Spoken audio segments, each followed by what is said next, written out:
I ask to tape or not to tape. That is the question when my mouth's agape. Hard to tell, I know that was boring as shit.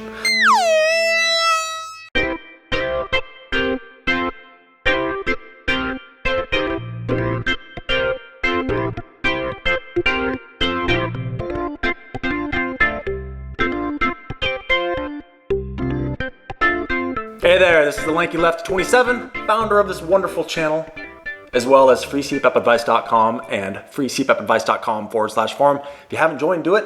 And if you haven't liked and subscribed to this video, even though you haven't seen it yet, just hit the like button and subscribe to our channel, as well as share this, please, on your social media, especially if you found it helpful. Thank you. Here is the ongoing question: to tape your mouth or not to tape?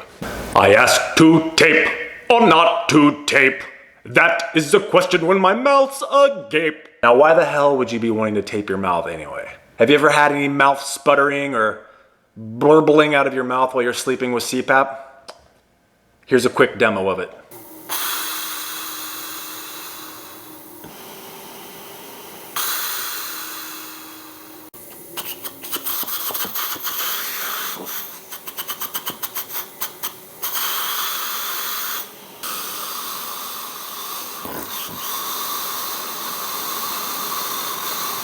If you've ever had any of these mouth leaking problems or mouth blubbering problems, lip sputtering problems, it's all the same thing. It's a mouth leak.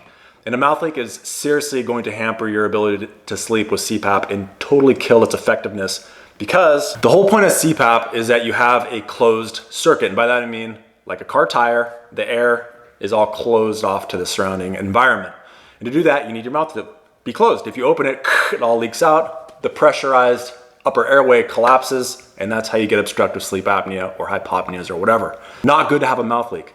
So when you have that, what are some of the options? I already have videos on this, right? What if those don't work? First thing techs usually tell you is to use a chin strap. Now, chin straps are super hit and miss. Sure, it closes this, but you can still mouth leak and still mouth blubber. It's just holding here. Now, I came up with a solution of a double-sided boil and bite mouth guard.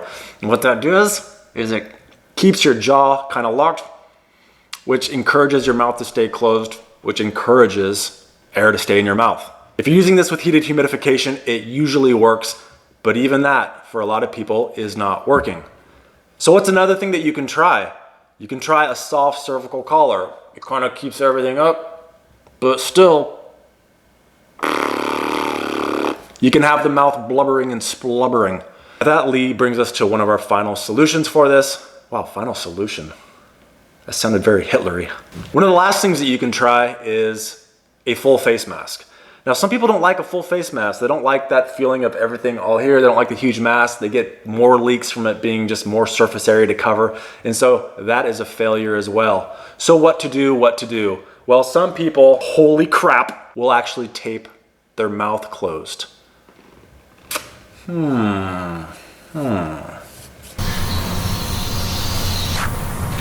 Is this good or bad? Let me tell you, from a guy who works in the field, it's not for me to judge. However, I will tell you this, it is very effective in some people that use it. And so for that reason and that reason alone, I feel it's a good idea to pass this information along. So that brings into question, what exactly should you do? What tape should you use? I'm gonna show you two tapes right now. The first tape I'm gonna show you is called Micropore. So Micropore is actually a tape. It's supposed to be friendly on the skin. It's designed to go on the skin. And so does that mean that it's probably the best solution for you? I don't know. That's for you to find out. But I will tell you this. We use this stuff in the sleep lab, and by morning, you're gonna be wearing this stuff for 8 hours if you tape your mouth, correct? If you wear this for 8 hours, it is extremely well stuck onto your face and your skin. It actually is hard to peel off. And so would I really want that to be around my face? Probably not. But listen to this, I wanna do kind of it's really hard to say how sticky it is. Right now it's very light adhesive. Versus this is a different tape I'll be showing you in a minute. It is actually painter's tape, and it's also very lightly adhesive. You can tell the blue tape is a little stronger. Hard to tell, I know that was boring as shit. Starting off with the Micropore, I like to do about 3 inches wide. But isn't that 3 inches? 3 inches wide, and then is that gonna be good enough? What happens if you can't breathe? What happens if the power goes out? Those are all questions that come up a lot, but is there a way around it? First, let's test this as is. By the way, I have my CPAP pressure turned up to 20 because I wanna really test the hell out of this, all right?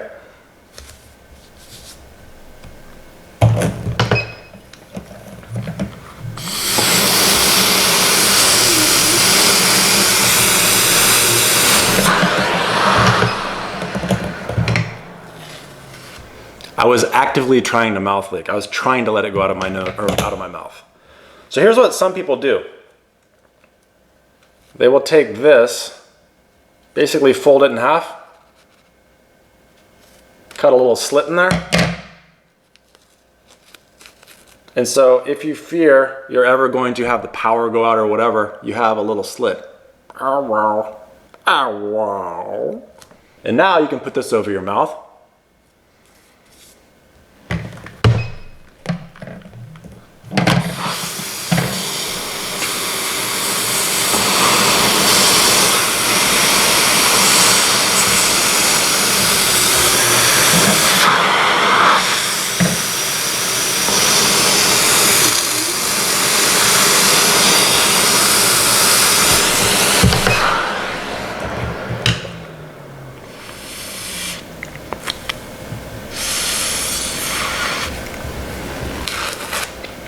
So you can see with that setup, I can actually get a little bit of air in and out of my mouth. It still holds all the air in when I have this at 20, and actually 20 is probably a little obnoxious because it's loud as hell. But I just want to try to illustrate to you that even if you're at such a high pressure, it can still very much be effective. Okay, let's test the painter's tape. Now painter's tape, quite honestly, I've never tried it. I just know that other people do because it's lightly adhesive. Like I said, this stuff, Micropore, tends to get pretty aggressive by morning, especially with heat, with body heat.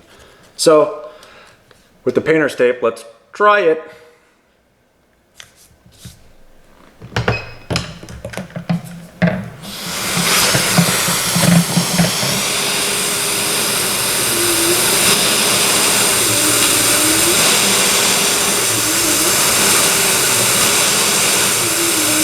I'm right in the middle of filming. I swear to God, I get interrupted every time I film. So what happens if we put a slit in this one? Will it hold as well?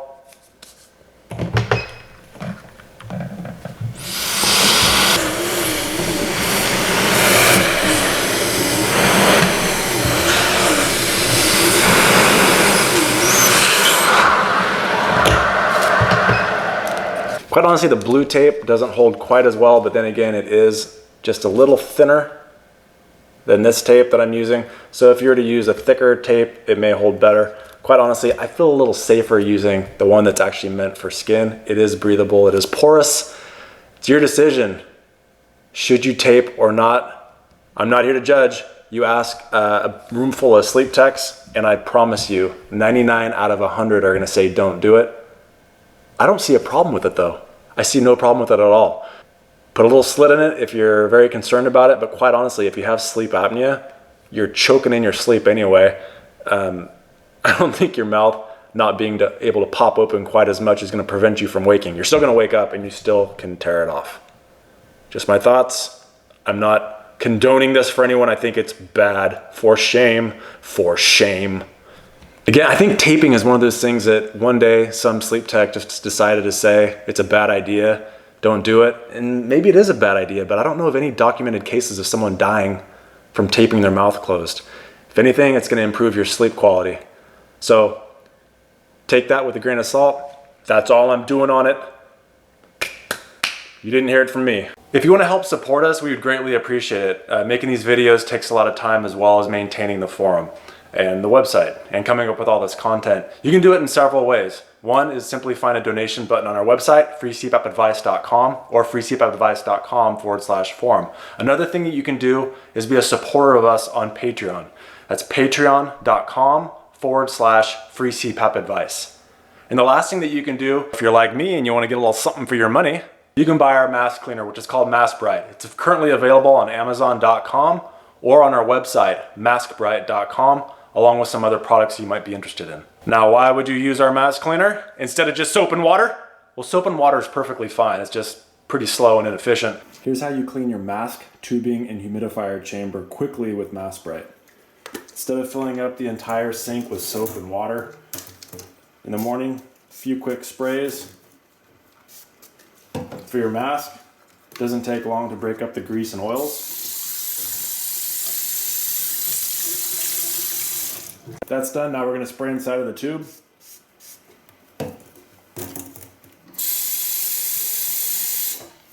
Fill that with a little bit of water.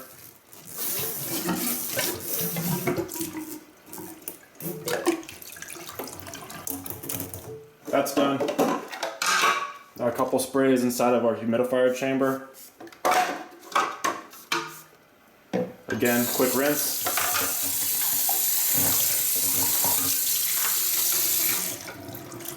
Once you're done rinsing everything goes in your hurricane dryer.